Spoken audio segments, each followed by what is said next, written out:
Friends, welcome back to our channel ಪ್ರೀತಿಯಿಂದ ಅನುಶ್ರುತಿ. ಹೇಗಿದ್ದೀರಾ ಎಲ್ಲರೂ? ನಾನಿವತ್ತು ನಿಮ್ಮೆಲ್ಲರ ಜೊತೆ ಕೂದಲಿಗೆ ತುಂಬಾ ಉಪಯೋಗ ಆಗುವಂಥ ಒಳ್ಳೆ ಯೂಸ್ಫುಲ್ ಟಿಪ್ಸ್ ಶೇರ್ ಮಾಡ್ತಾ ಇದ್ದೀನಿ. ನಮ್ಮ ಚಾನಲ್ನಲ್ಲಿ ಈ ಹಿಂದೆನೇ ಉದ್ದವಾಗಿ ದಟ್ಟವಾಗಿ ಕೂದಲು ಬೆಳಿಲಿಕ್ಕೆ ಒಂದು ಹೆಲ್ತಿ ಹೇರ್ ಆಯಿಲ್ನ ಹೇಗೆ ಮನೆಯಲ್ಲೇ ರೆಡಿ ಮಾಡ್ಕೋಬೋದು ಅಂತ ತಿಳಿಸಿದ್ವಿ. ಮೋಸ್ಟ್ಲಿ ನೀವು ನೋಡಿರಬಹುದು. ಯಾರು ನೋಡಿಲ್ಲ ಅವರಿಗೆ ಅದರ ಲಿಂಕ್ನ ಇಲ್ಲಿ ಮೇಲೆ ಐ ಬಟನ್ನಲ್ಲಿ ಶೇರ್ ಮಾಡ್ತಾ ಇದ್ದೀನಿ. ಜೊತೆಯಲ್ಲಿ ಡಿಸ್ಕ್ರಿಪ್ಷನ್ ಬಾಕ್ಸ್ನಲ್ಲಿ ಕೂಡ ಸಿಗುತ್ತೆ.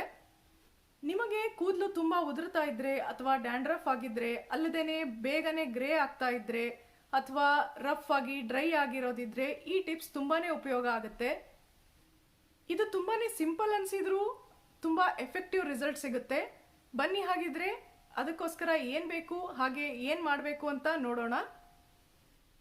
ಇದಕ್ಕೆ ಬೇಕಾಗಿರೋದು ಫ್ಲಾಕ್ಸ್ ಸೀಡ್ಸ್ ಅಂದ್ರೆ ಅಗಸೆ ಬೀಜ. ನೋಡಿ, ಅಗಸೆ ಬೀಜನ ತಿನ್ನೋದು ಆರೋಗ್ಯಕ್ಕೆ ಎಷ್ಟು ಒಳ್ಳೆಯದೋ ಇದರಿಂದ ಕೂದಲಿಗೂ ಕೂಡ ಅಷ್ಟೇ ಉಪಯೋಗ ಇದೆ.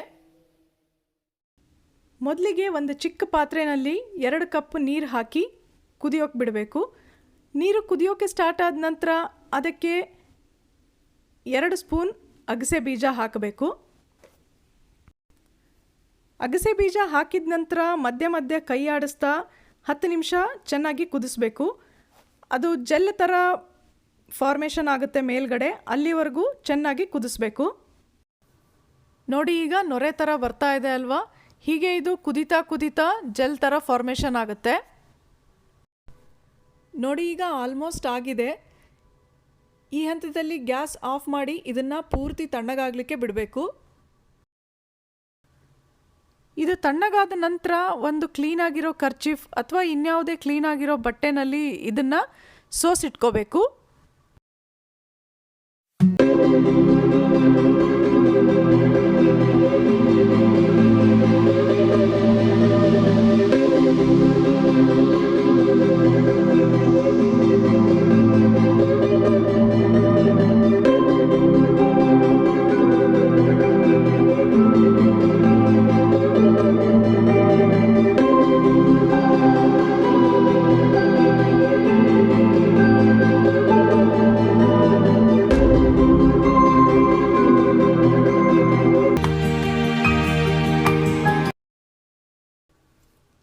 ಈಗ ಇದರಲ್ಲಿ ನಿಮಗೆ ಒಂದು ಸಲ ತಲೆಗೆ ಹಚ್ಚಲಿಕ್ಕೆ ಎಷ್ಟು ಬೇಕೋ ಅಷ್ಟನ್ನು ತಗೊಂಡು ಉಳಿದಿದ್ದನ್ನು ಏರ್ಟೈಟ್ ಕಂಟೈನರ್ನಲ್ಲಿ ಹಾಕಿ ಇಡಬಹುದು.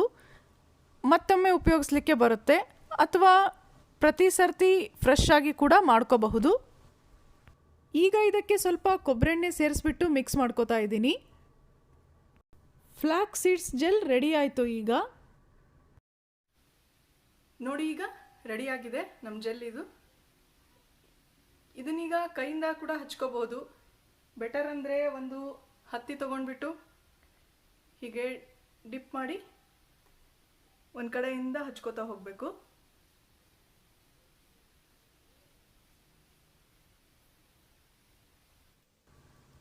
ಫ್ಲಾಕ್ಸ್ ಸೀಡ್ಸ್ನಲ್ಲಿ ಒಮೆಗಾ 3 ಫ್ಯಾಟಿ ಆ್ಯಸಿಡ್ಸ್ ತುಂಬಾ ಇರುತ್ತೆ. ಇದು ಹೇರ್ ಗ್ರೋತ್ಗೆ ಸಹಾಯ ಮಾಡೋದ್ರಿಂದ ಕೂದಲು ಸ್ಟ್ರಾಂಗ್ ಆಗುತ್ತೆ. ಹಾಗಾಗಿ ಡ್ಯಾಮೇಜ್ ಕೂಡ ಕಡಿಮೆ ಆಗುತ್ತೆ. ಅದರಿಂದ ಹೆಲ್ತಿ ಕೂದಲು ಬೆಳೆಯೋಕ್ಕೆ ತುಂಬಾ ಹೆಲ್ಪ್ ಆಗುತ್ತೆ. ಇದರಿಂದ ಕೂದಲು ಉದುರೋದು ಆಗಲಿ, ಸ್ಪ್ಲಿಟ್ ಎಂಡ್ಸ್ ಆಗಲಿ, ಡ್ರೈನೆಸ್ ಆಗಲಿ ಕಡಿಮೆ ಆಗುತ್ತೆ. ಜೊತೆಯಲ್ಲಿ ಸ್ಮೂತ್ ಸಿಲ್ಕಿ ಕೂದಲು ನಿಮ್ದಾಗುತ್ತೆ. ಇದನ್ನು ರೆಗ್ಯುಲರ್ ಆಗಿ ಯೂಸ್ ಮಾಡೋದ್ರಿಂದ ಹೇರ್ ಲಾಸ್ ತುಂಬಾ ಕಮ್ಮಿ ಆಗುತ್ತೆ. ಜೊತೆಯಲ್ಲಿ ತಲೆ ಚರ್ಮ ಡ್ರೈ ಆಗೋದು ಕೂಡ ಕಮ್ಮಿ ಆಗುತ್ತೆ. ಅದರಿಂದ ಡ್ಯಾಂಡ್ರಫ್ ಕೂಡ ಕಂಟ್ರೋಲಿಗೆ ಬರುತ್ತೆ. ಫ್ಲಾಕ್ಸ್ ಸೀಡ್ಸ್ನಲ್ಲಿ ವಿಟಮಿನ್ ಇ ಕೂಡ ತುಂಬಾ ಇರುತ್ತೆ. ಇದರಿಂದ ಕೂದಲು ಬೇಗ ಬಿಳಿಯಾಗೋದು ಕಂಟ್ರೋಲ್ ಮಾಡಬಹುದು. ನೋಡಿ, ಈ ರೀತಿ ಕೂದಲಿನ ಬುಡಕ್ಕೆ ಎಲ್ಲ ಕಡೆ ಚೆನ್ನಾಗಿ ಹತ್ತಬೇಕು. ಆ ರೀತಿ ಜೆಲ್ನ ತಲೆ ತುಂಬ ಹಚ್ಕೋಬೇಕು. ತಲೆ ಭಾಗಕ್ಕೆ ಪೂರ್ತಿ ಎಲ್ಲ ಹಚ್ಚಿದ ಮೇಲೆ ಉಳಿದಂತೆ ಹೀಗೆ ಕೆಳಗಡೆಯಿಂದ ಕೂಡ ಹಚ್ತಾ ಹೋಗಬೇಕು. ಪೂರ್ತಿ ಕೂದಲಲ್ಲಿ ಎಲ್ಲ ಕಡೆನೂ ಹತ್ತಬೇಕು ಚೆನ್ನಾಗಿ. ಅದು ಎಲ್ಲ ಹಚ್ಚಿ ಆದ ನಂತರ ಈಗ ಸ್ವಲ್ಪ ಮಸಾಜ್ ಮಾಡ್ಕೋಬೇಕು. ಇದೇನು ಈ ರೀತಿ ಫಾಸ್ಟಾಗಿ ಮಸಾಜ್ ಮಾಡಬೇಕಾ ಅನ್ಕೋಬೇಡಿ. ನಾನಿಲ್ಲಿ ವಿಡಿಯೋನ ಸ್ವಲ್ಪ ಫಾಸ್ಟ್ ಮಾಡಿದ್ದೀನಿ ಅಷ್ಟೇ. ಮಸಾಜ್ನ ರೆಗ್ಯುಲರ್ ಆಗಿ ಹೇಗೆ ಮಾಡ್ತಿರೋ ಹಾಗೆ ಮಾಡ್ಕೊಳ್ಳಿ. ಈಗ ನೋಡಿ, ಪೂರ್ತಿ ಎಲ್ಲ ಹಚ್ಚಿ ಆಯಿತು. ಸ್ವಲ್ಪ ಮಸಾಜ್ ಕೂಡ ಆಯಿತು. ಈಗ ಇದನ್ನು ಅರ್ಧ ಗಂಟೆ ಹೀಗೆ ಬಿಡಬೇಕು. ಅರ್ಧ ಗಂಟೆ ನಂತರ ಮೈಲ್ಡ್ ಶಾಂಪೂನಲ್ಲಿ ಉಗುರು ಬೆಚ್ಚಗಿನ ನೀರಲ್ಲಿ ತೊಳಿಬೇಕು. ಯಾವತ್ತಿಗೂ ಕೂದಲಿಗೆ ತುಂಬ ಬಿಸಿ ನೀರು ಉಪಯೋಗಿಸಬಾರ್ದು, ಕೂದಲು ತುಂಬ ಹಾಳಾಗ್ಬಿಡುತ್ತೆ. Wait for 30 minutes.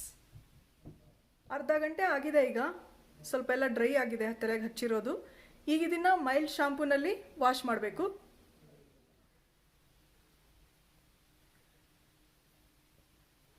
ನೋಡಿ, ಈಗ ವಾಶ್ ಮಾಡಿ ಆಯಿತು. ಈ ಹಿಂದೆನೂ ನಾನು ನಿಮಗೆ ತಿಳಿಸಿದ್ದೆ, ಕೂದಲನ್ನ ತಾನಾಗೆ ಒಣಗಲಿಕ್ಕೆ ಬಿಡಿ, ಪದೇ ಪದೇ ಹೇರ್ ಡ್ರೈಯರ್ ಯೂಸ್ ಮಾಡಬೇಡಿ ಅಂತ. ಅದಾಗೆ ಒಣಗಿದಾಗ ಕೂದಲು ತುಂಬ ಚೆನ್ನಾಗಿ ಫ್ರೆಶ್ ಅನಿಸುತ್ತೆ. ಪದೇ ಪದೇ ಹೇರ್ ಡ್ರೈಯರ್ ಯೂಸ್ ಮಾಡೋದ್ರಿಂದ ಅದರ ಬಿಸಿಗೆ ಕೂದಲು ಹಾಳಾಗುತ್ತೆ. ನೋಡಿ, ಈಗ ಪೂರ್ತಿ ಡ್ರೈ ಆದಮೇಲೆ ಎಷ್ಟು ಸಿಲ್ಕಿ ಅನಿಸುತ್ತೆ, ಜೊತೆಯಲ್ಲಿ ತುಂಬ ಸ್ಮೂತ್ ಆಗುತ್ತೆ. ನೋಡಿದ್ರಲ್ಲ, ಸಿಂಪಲ್ ಆಗಿ ಕೂದಲಿಗೆ ಎಷ್ಟು ಒಳ್ಳೆ ಕೇರ್ ಮಾಡ್ಕೋಬಹುದು ಅಂತ. ಇದಕ್ಕೆ ನಿಮಗೇನು ಹೆಚ್ಚಿನ ಟೈಮ್ ಬೇಕಾಗಿಲ್ಲ, ಅದಲ್ದಲೇ ಹೆಚ್ಚಿಂದೇನು ಪದಾರ್ಥಗಳು ಬೇಕಾಗಿಲ್ಲ. ಆದರೆ ಈ ರೀತಿ ಹೇರ್ ಪ್ಯಾಕ್ ನೀವು ವಾರದಲ್ಲಿ ಒಂದು ಸಲ ಆದರೂ ಮಾಡ್ಕೋಬೇಕು, ಅದನ್ನು ಕೆಲವು ತಿಂಗಳುಗಳವರೆಗೆ. ಒಂದೇ ಸಲ ಮಾಡಿಬಿಟ್ಟು ಕೂದಲು ಸ್ಮೂತ್ ಆಗಲಿಲ್ಲ, ಶೈನಿ ಆಗಲಿಲ್ಲ ಅಂತ ಅಂದ್ಕೊಂಡ್ರೆ ಆಗೋದಿಲ್ಲ. ರೆಗ್ಯುಲರ್ ಆಗಿ ಮಾಡಿದರೆ ಮಾತ್ರ ಇದರಿಂದ ಒಳ್ಳೆ ರಿಸಲ್ಟ್ ಖಂಡಿತ ಸಿಗುತ್ತೆ. ಸರಿ, ಹಾಗಿದ್ರೆ ಈ ವಿಡಿಯೋ ನಿಮ್ಮೆಲ್ಲರಿಗೂ ಇಷ್ಟ ಆಯಿತು ಅನ್ಕೋತೀನಿ. ಹಾಗಿದ್ರೆ ಲೈಕ್ ಮಾಡ್ತೀರಿ ಅಲ್ವಾ? ಹಾಗೇನೆ ಈ ಫ್ಲ್ಯಾಕ್ಸ್ ಸೀಡ್ಸ್ ಜೆಲ್ನ ಒಮ್ಮೆ ಹಚ್ಚಿ ನೋಡಿ, ನಿಮಗೆ ಹೇಗನ್ನಿಸ್ತು ಅನ್ನೋದನ್ನ ಫೀಡ್ಬ್ಯಾಕ್ ಕೊಡೋದನ್ನ ಮರಿಬೇಡಿ. ಹಾಗೆ ನಮ್ಮ ಚಾನೆಲ್ನ ನೀವು ಇನ್ನೂ ಸಬ್ಸ್ಕ್ರೈಬ್ ಮಾಡ್ಕೊಂಡಿರಲಿಲ್ಲ ಅಂದರೆ ಪ್ಲೀಸ್ ಈಗಲೇ ಸಬ್ಸ್ಕ್ರೈಬ್ ಮಾಡಿ. ಇನ್ನಷ್ಟು ಇಂಟ್ರೆಸ್ಟಿಂಗ್ ವಿಡಿಯೋಗಳಿಗೋಸ್ಕರ ನಮ್ಮ ಚಾನೆಲ್ನ ಹೀಗೆ ನೋಡ್ತಾ ಇರಿ, ಪ್ರೋತ್ಸಾಹಿಸ್ತಾ ಇರಿ. ಮತ್ತೆ ಭೇಟಿ ಆಗೋಣ ಮುಂದಿನ ವಿಡಿಯೋನಲ್ಲಿ. ಬಾಯ್ ಬಾಯ್.